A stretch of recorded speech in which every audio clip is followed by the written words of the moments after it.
عمر Stardust YouTube channel میں آپ سب کو خوش آمدید۔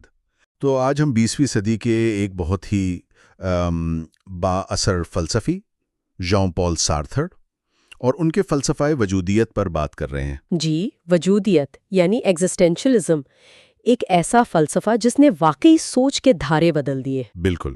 ہمارے پاس جو مواد ہے وہ سارتر اور فلسفہ وجودیت کے عنوان سے کچھ اقتباسات ہیں۔ ہاں، جو ان کی زندگی، ان کے خیالات اور ان کے اثرات کو کافی اچھی طرح سے پیش کرتے ہیں۔ تو آج اس گفتگو میں ہم ذرا کھوج لگائیں گے کہ یہ وجودیت ہے کیا، اس کے بنیادی نظریات کیا ہیں؟ جی، اور سارتر کی اپنی زندگی، ان کے تعلقات، خاص طور پر سیمون دی بوجوا کے ساتھ، بالکل، ان کا کیا اثر تھا ان کے فلسفے پر۔ اور یہ سمجھنے کی کوشش کریں گے کہ آخر اتنی مخالفت کے باوجود یہ فلسفہ اتنا اہم کیوں سمجھا جاتا ہے۔ صحیح۔ تو آئیے شروع کرتے ہیں۔ یقیناً، دیکھیں 20ویں صدی ایک بڑا دلچسپ دور تھا فکری لحاظ سے۔ ہاں، اس میں یہ رجحان سامنے آیا کہ ذاتی تجربے کو زیادہ اہمیت دی جائے روایتی نظریات یا عقیدے کے مقابلے میں۔ اچھا، وجودیت اسی لہر کا ایک آپ کہہ لیں مرکزی حصہ تھی۔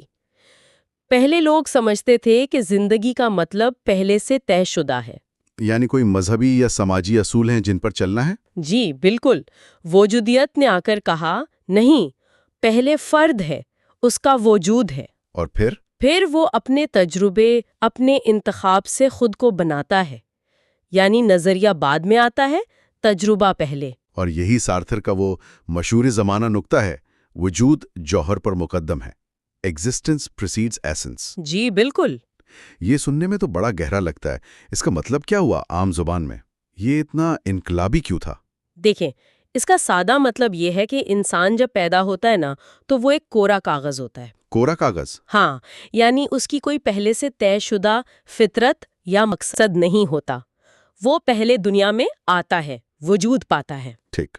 پھر وہ جو فیصلے کرتا ہے، جو کام کرتا ہے، جو انتخاب کرتا ہے، اس سے اس کی شناخت، اس کا جوہر یا ایسنس بنتا ہے۔ اچھا، یعنی ہم خود بناتے ہیں کہ ہم کیا ہیں؟ بالکل۔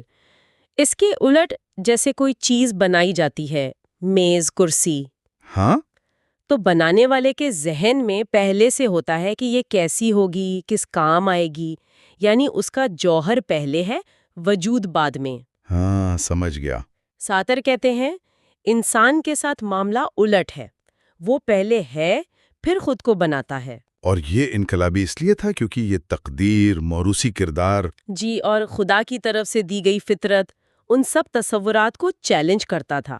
ظاہر ہے ایسے خیالات پر تو شدید رد عمل آیا ہوگا، خاص طور پر جب انہوں نے اسے اپنی کتاب ہستی اور نیستی یعنی بینگ اینڈ نتھنگنس میں لکھا۔ اوہ، بہت شدید۔ اور دلچسپ بات یہ کہ ہر طرف سے آیا۔ ہر طرف سے؟ مطلب دائیں بازو کے جو مذہبی رہنما تھے وہ بھی سخت خلاف۔ وہ کیوں؟ الحاد سمجھ کر؟ جی بالکل، ان کے لیے تو یہ سیدھا سیدھا خدا کے انکار اور اخلاقی بے راہ روی کا راستہ تھا۔ فرد کو اتنی آزادی اور ذمہ داری دینا بغیر کسی آسمانی ہدایت کے۔ ٹھیک۔ اور دوسری طرف بائیں بازو والے کامریڈ؟ وہ بھی خوش نہیں تھے۔ وہ سمجھتے تھے کہ یہ فلسفہ بہت زیادہ انفرادیت پر زور دیتا ہے۔ اچھا۔ ان کے نزدیک تو اصل چیز تھی اجتماعی جدوجہد، طبقاتی شعور۔ سارتر بات کر رہے تھے فرد کے ذاتی تجربے، اس کے اندرونی کشمکش کی۔ تو یہ دونوں کے لیے مسئلہ بن گیا؟ جی، یہ بے وقت مذہب کے لیے بھی چیلنج تھا اور اس وقت کے انقلابی نظریات کے لیے بھی۔ ان خیالات کی جڑیں کہاں تھیں؟ مواد ہمیں پیرس کے کیفے تک لے جاتا ہے، سنا ہے وہ دانشوروں کا مرکز ہوا کرتے تھے؟ بالکل، لاہور کے پرانے پارٹی ہاؤس کی طرح سمجھ لیں۔ اچھا۔ وہ صرف کافی پینے کی جگہیں نہیں تھیں، وہیں نئے خیالات پنپتے تھے۔ مواد میں ایک شام کا ذکر ہے 1933 کا۔ ہاں۔ جب سارتر، سیمن دی بوشوا اور ان کے دوست ریمونڈ ایرون ملے۔ ایرون جرمنی سے ہو کر آئے تھے۔ تو انہوں نے کچھ نیا بتایا ہوگا؟ جی، انہوں نے ایک نئے فلسفے کا ذکر کیا، فینومینولوجی۔ خاص طور پر ایڈمنڈ ہسل کا نام لیا۔ فینومینولوجی، یہ کیا چیز تھی؟ اس نے سارتر کو کیسے متاثر کیا؟ دیکھیں، فینومینولوجی کا بنیادی خیال یہ تھا کہ فلسفے کو بڑے بڑے نظریاتی جال بننے کی بجائے براہ راست انسانی تجربے پر دھیان دینا چاہیے۔ یعنی جو ہم محسوس کرتے ہیں، جیسا دنیا کو دیکھتے ہیں، بالکل، جیسا وہ ہمارے شعور میں ظاہر ہوتی ہے، اپنے احساسات خیالات کو سنجیدگی سے لینا، تو یہ سارتھر کے لیے اہم کیوں ہوا؟ کیونکہ یہ سیدھا ان کے اس خیال سے جڑ گیا کہ فرد کا اپنا زندہ تجربہ ہی اصل چیز ہے۔ اچھا، اس نے انہیں وہ بنیاد دی جس پر انہوں نے اپنا وجود جوہر پر مقدم ہے والا نظریہ کھڑا کیا۔ یہ صرف کتابی بات نہیں تھی، یہ ان کے لیے ذاتی دریافت تھی۔ اور یہ ذاتی دریافت صرف فلسفے تک نہیں رہی۔ مواد کہتا ہے کہ سارتھر کی اپنی زندگی، خاص طور پر سیمون دے بوروار کے ساتھ ان کا تعلق، جی، 50 سالہ تعلق؟ ہاں، وہ بھی ان کے فلسفے سے بہت جڑا ہوا تھا، شاید اس کا عملی نمونہ بھی۔ یقیناً ان کا رشتہ صرف محبت کا نہیں تھا، یہ ایک گہری فکری شراکت داری تھی۔ سیمون دے بوروار خود ایک بہت بڑی مفکر تھیں۔ ان کی کتاب دی سیکنڈ سیکس کا ذکر ہے۔ جی ہاں، دی سیکنڈ سیکس جدید فیمنزم کے لیے تو یہ بنیاد کی حیثیت رکھتی ہے۔ اردو میں بھی ترجمہ ہوئی اور دنیا بھر کی زبانوں میں۔ اچھا، ان دونوں نے ایک دوسرے کے کام کو بہت متاثر کیا، اور ان کا جو 50 سال کا ساتھ تھا بغیر روایتی شادی کے، ہاں، وہ خود وجودیت کے اصولوں کی مثال لگتا ہے نا۔ مکمل آزادی، مل کر اصول طے کرنا، اپنے فیصلوں کی ذمہ داری لینا۔ صحیح۔ مواد میں البرٹ کامو کا بھی ذکر ہے، دوستی اور پھر اختلافات کا۔ جی، وہ بھی ایک اہم پہلو ہے۔ پہلے گہری دوستی تھی، پھر نظریاتی اختلافات پر الگ ہو گئے۔ اس دور کی شدت پسندی کی عکاسی ہے اس میں۔ تو اگر ہم وجودیت کے بنیادی اصولوں کو جو مواد میں بتائے گئے ہیں ذرا سمیٹیں تو وہ کیا ہوں گے؟ جی، چند اہم نکات ہیں۔ پہلا اور سب سے اہم، انسانی تجربہ، یعنی جو فرد خود محسوس کرتا ہے، جیتا ہے۔ وہ نظریے یا عقیدے سے زیادہ اہم ہے؟ بالکل، اصل حقیقت وہی ہے۔ دوسرا، انسان کائنات میں خاص ہے۔ خاص کیسے؟ دیکھیں، بے جان چیزیں قوانین کی پابند ہیں، جانور جبلت کے۔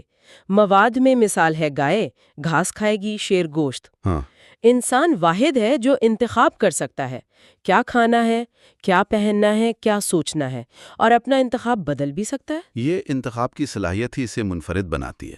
جی، تیسرا نقطہ، اس آزادی کے ساتھ آتی ہے ذمہ داری۔ یعنی اگر انتخاب آپ کا ہے تو نتیجہ بھی آپ کا؟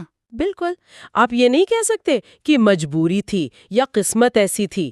سارتر کہتے ہیں آپ ذمہ دار ہیں۔ یہ تو بہت بڑی ذمہ داری ہے۔ چوتھا نقطہ، ہاں یہ سچ ہے کہ انسان مکمل آزاد نہیں، بہت سی مجبوریاں ہیں، اندرونی بھی بیرونی بھی، سماجی، معاشی۔ جی، لیکن وجودیت کہتی ہے کہ ان حدود کے اندر بھی انتخاب کی گنجائش ہمیشہ رہتی ہے۔ ہمیشہ؟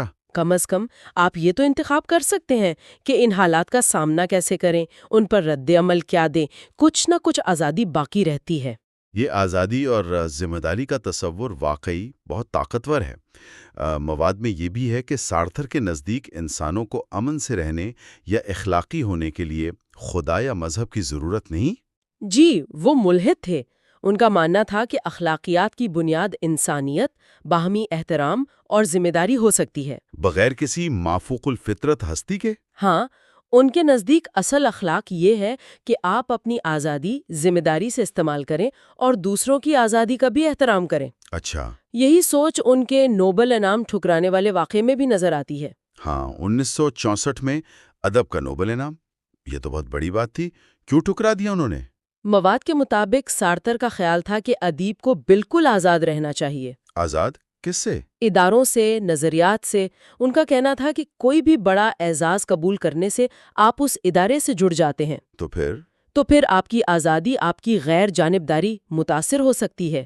وہ نہیں چاہتے تھے کہ لوگ انہیں نوبل انعام یافتہ سارتر کہیں، بس ژان پال سارتر۔ یعنی ادیب کو ادارہ نہیں بننا چاہیے؟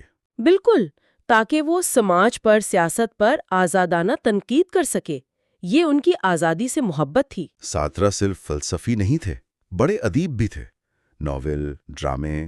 جی ہاں، اور ان کا ادب ان کے فلسفے سے الگ نہیں ہے۔ مواد میں متلی نوزیہ ناول کا ذکر ہے۔ ہاں، نوزیہ، اس میں وجودی کرب، دنیا سے بیگانگی کا احساس بہت گہرا ہے۔ اور ڈرامہ بند دروازے، نو ایگزٹ، اس کا وہ جملہ جہنم دوسرے لوگ ہیں، ہیل از ادر پیپل، بہت مشہور ہے۔ جی، مگر اکثر غلط سمجھا جاتا ہے۔ اچھا، اس کا اصل مطلب کیا ہے؟ اس کا مطلب یہ نہیں کہ لوگ برے ہوتے ہیں، بلکہ یہ کہ ہم اپنی پہچان اکثر اس نظر سے بناتے ہیں جو دوسرے ہم پر ڈالتے ہیں۔ یعنی ہم دوسروں کی رائے کے قیدی بن جاتے ہیں۔ بالکل، تو ان کے ناول، ڈرامے، کہانیاں جیسے عزت مآب طائف، ہاں، یہ سب ان کے فلسفیانہ خیالات کو کہانیوں اور کرداروں کے ذریعے زیادہ محسوس بناتے ہیں۔ وہ مفکر بھی تھے، قصہ گو بھی۔ اور ان کی میراث 1980 میں ان کے انتقال پر پیرس میں لاکھوں لوگ جنازے میں آئے۔ یہ تو غیر معمولی بات ہے کسی فلاسفر کے لیے۔ بلا شبہ یہ دکھاتا ہے کہ ان کا اثر کتنا گہرا تھا، صرف یونیورسٹیوں تک نہیں، عام لوگوں تک۔ عوامی دانشور تھے وہ۔ جی، 20ویں صدی کے اہم ترین عوامی دانشوروں میں سے ایک۔ مواد میں سیمون دی بوجوا کا وہ جملہ بھی ہے جو انہوں نے سارتھر کی موت پر کہا۔ کون سا جملہ؟ تمہاری موت نے ہمیں جدا کر دیا اور میری موت ہمیں ملا نہیں سکے گی۔